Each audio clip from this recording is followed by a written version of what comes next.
सखियों, आज हम बात करेंगे महिलाओं के हार्मोन्स एवं इसके असंतुलन के बारे में। और इस विषय पर बात करने के लिए हमारे साथ स्टूडियो में मौजूद हैं IIMS BHU से आयुर्वेद संकाय से प्रसूति तंत्र एवं स्त्री रोग विभागाध्यक्ष प्रोफेसर सुनीता सुमन जी। बहुत बहुत स्वागत है मैम आपका हमारे कार्यक्रम में।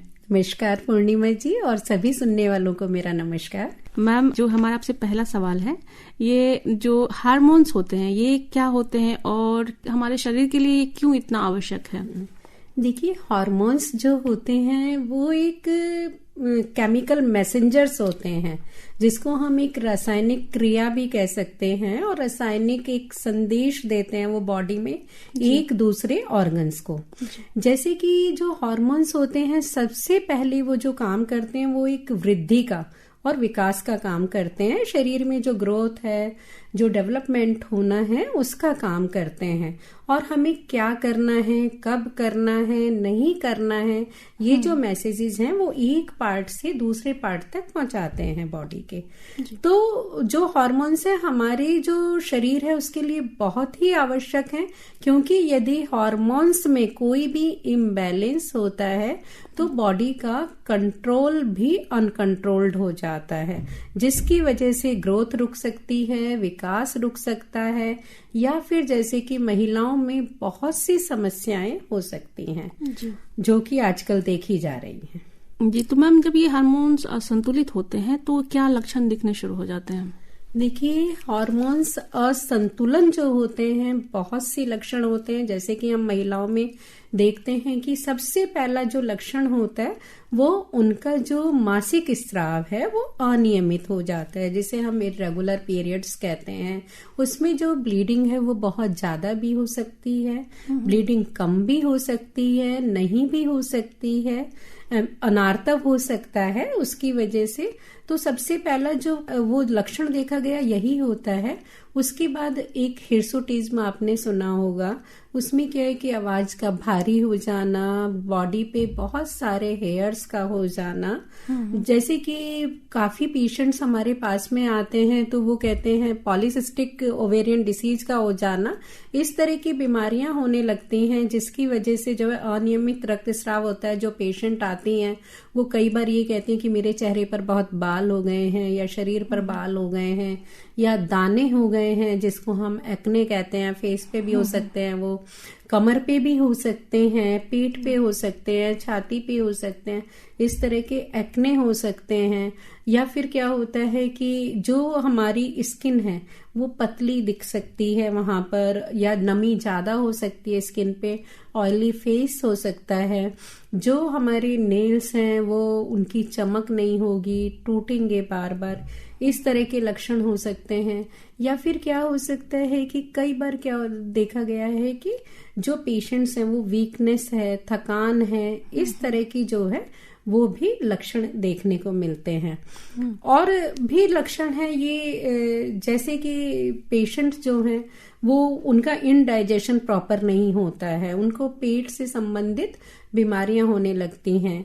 या फिर क्या है कि सांस फूलना, अधिकतर इस तरह की बीमारी भी देखी गई है। मैम, बस एस्ट्रोजन लेवल के डिसबैलेंस से ही ये सब समस्या होती है? इसके बहुत सारे कारण हो सकते हैं जो कि हार्मोन्स इम्बैलेंस के जो होते हैं। सबसे पहले जो हमारी जो सेक्स हार्मोन्स होते हैं, जैसे कि एस्ट्रोजन है, प्रोजेस्टेरोन है, या फीमेल्स में भी जो है वो मेल हार्मोन्स होते हैं, जिसको हम एंड्रोजन और टेस्टोस्टेरोन रहते हैं, कुछ मात्रा में होते हैं। लेकिन इनका असंतुलन अगर हो जाता है, एस्ट्रोजन, प्रोजेस्टेरोन या फिर एंड्रोजेंस का जो असंतुलन होता है, या फिर हमारी बॉडी में एक होते हैं LHFSH जो अंडे बनाने का काम करते हैं, अंडे फूटने का काम करते हैं, ये वाले हार्मोन्स होते हैं। अगर ये इम्बैलेंस हो जाते हैं, असंतुलित हो जाते हैं, तो बहुत सारी जो है बीमारियां हो सकती हैं जो फीमेल्स में है।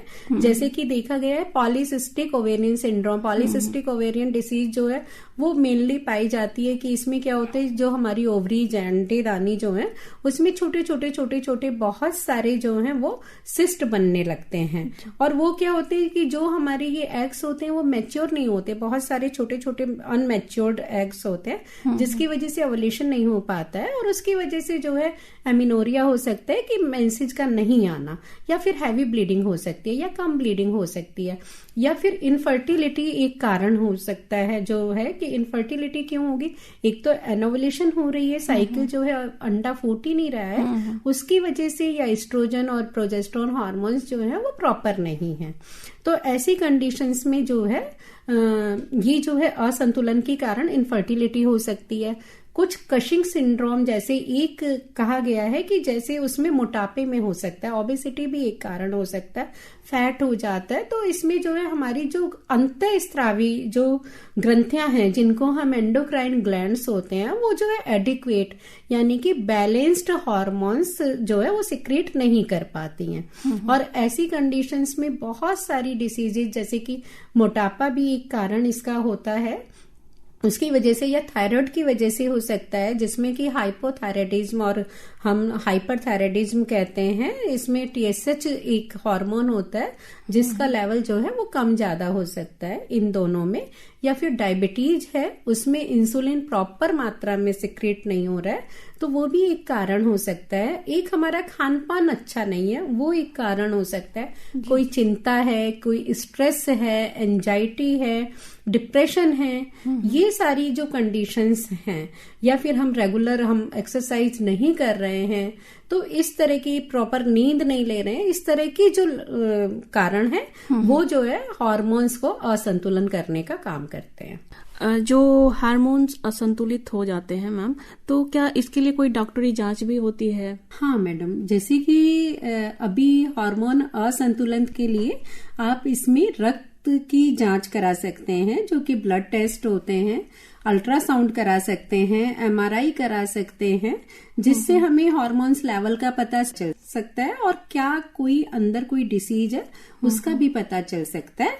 और कोई भी स्त्री रोग विशेषज्ञ है उससे भी आप अपना जांच करा सकते हैं, चेकअप करा सकते हैं कि कोई ग्रोथ है या कोई फाइब्रॉइड है या कोई ऐसी रिप्रोडक्टिव ऑर्गन्स की कोई बीमारियां तो नहीं है, जो हमारी प्रजनन संस्थान है उसकी बीमारियां तो नहीं है। तो उससे ये पता चलाया जा सकता है कि हार्मोन्स जो है वो इम्बैलेंस हो रहे हैं।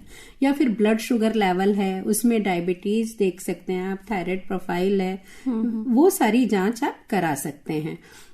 और जैसे कि वर्किंग वुमेन है उनको बहुत ध्यान रखना चाहिए अपने खान पान का। अभी मैंने कहा कि असंतुलित जो खान पान है वो भी इसका एक कारण होता है असंतुलन का। तो उनको क्या करना है कि कई बार इतना वर्कलोड होता है कि वो टाइम से खाना नहीं खा पाते हैं, तो ऐसी कंडीशंस में जो है वो अपनी पॉकेट्स में एक ये बना लें कि कोई ड्राई फ्रूट्स हैं, मुनक्का है या आलमंड्स हैं जो कि विटामिन ई का भी कार्य करेंगी। तो ऐसी चीजें अपनी पॉकेट्स में डालें और बिस्किट्स वगैरह जो हैं वो रखें, ताकि वो बीच बीच में वो अपने सप्लीमेंट्स को लेते रहें। जी मैम, और जो मैम गर्भावस्था का जो समय होता है उस टाइम पे हार्मोन्स तो बहुत ज्यादा डिसबैलेंस होता है, तो उस टाइम पे क्या ध्यान देने की आवश्यकता है? देखिए, हार्मोन्स के लिए डिसबैलेंस जो है वो एक फिजियोलॉजिकल जो है वो डिसबैलेंस नहीं कहेंगे हम, वो फिजियोलॉजिकल क्रियाएं हो रही हैं जो कि एक सामान्य क्रियाएं हैं शरीर में। उसमें अपने खान पान का ही मेनली ध्यान रखें, अपनी जो निद्रा है, जो नींद है वो प्रॉपर लें, थोड़ा हल्का फुल्का एक्सरसाइज जरूर करें और कैल्शियम सप्लीमेंट्स ज्यादा से ज्यादा लें। तो ये तो एक जो है आपकी सामान्य क्रिया है, इसे हम डिसबैलेंस तो नहीं कहेंगे, क्योंकि बहुत से ऐसे हार्मोन्स हैं जो कि प्रेगनेंसी को सेव करते हैं, उसको मेंटेन करते हैं। जी मैम, आजकल मार्केट में जैसे मोटापा बहुत ज्यादा बढ़ रहा है, तो मार्केट में बहुत सारे ऐसे फैट कटर टाइप बोलते हैं उसको, वो आ गए हैं अवेलेबल, तो लोग उसको अब उसकी तरफ बढ़ रहे हैं, आकर्षित हो रहे हैं और उसको अपनाना भी शुरू कर दिया। तो मैम इसका क्या हमारे हार्मोन्स पर भी कोई दुष्परिणाम होता है? दुष्प्रभाव होता है? देखिए, जैसे कि अलसी के बीज लेते हैं, बहुत अच्छा जो है वो आपके शरीर में जो है वो आपकी जो मधुमेह वगैरह जैसी बीमारियां हैं उसको ठीक करने में काम करता है। जो हमारी बॉडी एक है या फिर जो हमारे जो हार्मोन्स का इम्बैलेंस है उसको जो है वो प्रॉपर करता है, बैलेंस्ड करता है। तो ऐसी कंडीशन में क्या है, ओबेसिटी भी वो कम करेगा। तो उसको एक फैट कटर हम कह सकते हैं। तो जो अलसी के लड्डू हैं, अलसी को किसी भी फॉर्म में, उसके पाउडर फॉर्म में आप ले सकते हैं। लेकिन ये जो है आप बिना चिकित्सक की सलाह के ना लें, क्योंकि कितनी डोज में आपको कुछ आजकल जो मार्केट में बीज आ गए हैं कि ये फैट कटर हैं, इस तरह के नाम के आ गए हैं। तो आप जो भी आप ले रहे हैं वो चिकित्सकीय परामर्श के बाद ही लें। उसको कितनी डोज में लेना है, किस समय उसको उपयोग करना है, उसके साथ किस तरह का पान यानी कि दूध से लेना है या पानी से लेना है, किस से लेना है, ये सारी जानकारी के बाद ही लेना शुरू करें। क्योंकि अननेसेसरी अगर हम कुछ भी चीज ले रहे हैं तो वो भी एक कारण असंतुलन का होता है। जी मैम अक्सर ऐसा देखा गया है कि जैसे कुछ महिलाओं को थोड़ी सी हल्की सी भी समस्या कुछ हुई तो बच्चेदानी निकलवा लेती हैं। तो मैम ये स्टेप उठाना कितना सही है? देखिए, बच्चेदानी एकदम से नहीं निकलवानी चाहिए। पहले एक अच्छे चिकित्सक की सलाह और चेकअप कराना चाहिए। ये आजकल एक धारणा बन गई है कि अगर जरा भी अनियमित रक्तस्राव हो रहा है या फिर कोई भी छोटी मोटी गांठ है, रसोली जिसको हम कह सकते हैं, फाइब्रॉइड कह सकते हैं, या सिस्ट है, तो उसका तुरंत जाके उन्होंने एक ये अपना लिया है कि बस बच्चेदानी निकल जाने से सारी समस्याओं का समाधान हो जाएगा। लेकिन ऐसा नहीं है। यदि वहां पर कोई कैंसर जैसी इस तरह की बीमारियां हो रही हैं तभी बच्चेदानी निकलवाना चाहिए, या जो फाइब्रॉइड है वो बहुत बड़ा है और उसकी वजह से बहुत प्रॉब्लम्स हो रही हैं तभी निकलवानी चाहिए। अदरवाइज बच्चेदानी निकलवाने से बहुत सारे हार्मफुल इफेक्ट्स हो सकते हैं। जैसे ही बच्चेदानी निकलती है तो उसमें जो हमारे हार्ट संबंधी समस्याएं सबसे पहले हो सकती हैं। जोड़ों का दर्द हो सकता है, क्योंकि जो हमारा एस्ट्रोजन हार्मोन है वो एक कैल्शियम एब्जॉर्प्शन का काम करता है। जब वो ही सब उनमें जो है असंतुलन होने लगेगा हार्मोन्स का, यदि बच्चेदानी निकल जाती है। क्योंकि कुछ जो हार्मोन्स है वो हमारे बच्चेदानी यानी कि अंडेदानी से, इनसे भी सिक्रीट्स होते हैं, जैसे कि एस्ट्रोजन है, प्रोजेस्टेरोन है, और उनके असंतुलन के कारण जो है कैल्शियम एब्जॉर्प्शन नहीं होगा तो जोड़ों का दर्द होगा। जो हमारे जो लिपिड प्रोफाइल करके जो हमारे हार्ट की चीजें होती हैं वो घट पड़ सकती हैं, तो उसकी वजह से हार्ट संबंधी समस्याएं हो सकती हैं। एक स्ट्रेस हो सकता है, अवसाद हो सकता है। ऐसी कंडीशंस में जब बच्चेदानी निकल जाती है तो मुझे लगता है कि ये पहले चिकित्सक के परामर्श के बाद ही ये सब करना चाहिए। अननेसेसरी ये नहीं कि आजकल बहुत ज्यादा ऐसा हो रहा है कि पेशेंट जाएगा और कैंसर हो सकता है, इस तरह का डरा भी दिया जाता है। तो एक अच्छी जगह, अच्छे अस्पताल में जाएं और अच्छे चिकित्सक से परामर्श लें। जी मैम, जो असंतुलन है हार्मोन्स का, तो इसको ठीक करने के क्या उपाय हैं? क्या खान पान में बदलाव की आवश्यकता है? सबसे पहले जो हार्मोन्स का असंतुलन होता है, सबसे पहले हमारा लाइफस्टाइल बड़ा खराब होता है, उसकी वजह से जो है असंतुलन होता है। तो हमें जो करेक्ट करना है, अपने लाइफस्टाइल को मॉडिफाई करना है। जैसे कि हमारा लाइफस्टाइल, सबसे पहले खान पान पर आते हैं। तो खान पान जो है वो हमारा फास्ट फूड, जंक फूड से हमें बचना चाहिए। जो हमारा इर्रेगुलर टाइम है, जो हमारा टाइम ठीक नहीं है खाने का, उससे बचना चाहिए। एक टाइम से खाना खाएं, संतुलित आहार लें, बैलेंस्ड आहार लें और न्यूट्रिशियस, जो कि पोषण कर सके अच्छे से, वैसा आहार लें जिसमें सभी विटामिन हो, लो आयरन हो, लो तत्व हो, कैल्शियम हो, सारे जितने भी हमारे मिनरल्स हैं वो हमारा पूरा कर सकें, ऐसा खाना लें। और आजकल तो नूडल्स है, मैगी है, पिज्जा, बर्गर, ये सब खाते हैं लोग। तो इससे बहुत ज्यादा सबसे ज्यादा जो प्यूबर्टी का टाइम होता है, क्योंकि ये तो सामान्य अवस्था है कि प्यूबर्टी है, गर्भावस्था है, और रजोनिवृत्ति के टाइम पे जो है हार्मोन्स जो है इम्बैलेंस होते ही हैं। लेकिन ऐसी कंडीशंस में भी क्या है कि अधिकतर पिबर्टल एज में मैंने गर्ल्स को देखा है कि वो जो है फास्ट फूड लेती हैं और जंक फूड लेती हैं, या इर्रेगुलर उनकी डाइट होती है, हॉस्टल्स में रहती हैं, प्रॉपर टाइम नहीं होता है खाने का। तो ऐसी कंडीशंस में जो पीसीओडी है, पीसीओएस है, ऐसी कंडीशंस ज्यादा होती हैं, जिसकी वजह से हार्मोन्स इम्बैलेंस बहुत ज्यादा होता है, स्ट्रेस होता है बच्चों पे पढ़ाई का। और जो घरेलू महिलाएं भी हैं वो भी क्या है कि अपना पहले सोचती हैं कि काम कर लें उसके बाद खाएंगे, तो ऐसी कंडीशंस जो है वो हार्मोन्स को इम्बैलेंस करती हैं। तो अपना लाइफस्टाइल चेंज करें, खाने पीने का टाइम करें, उसके साथ ही रेगुलर एक्सरसाइज करें।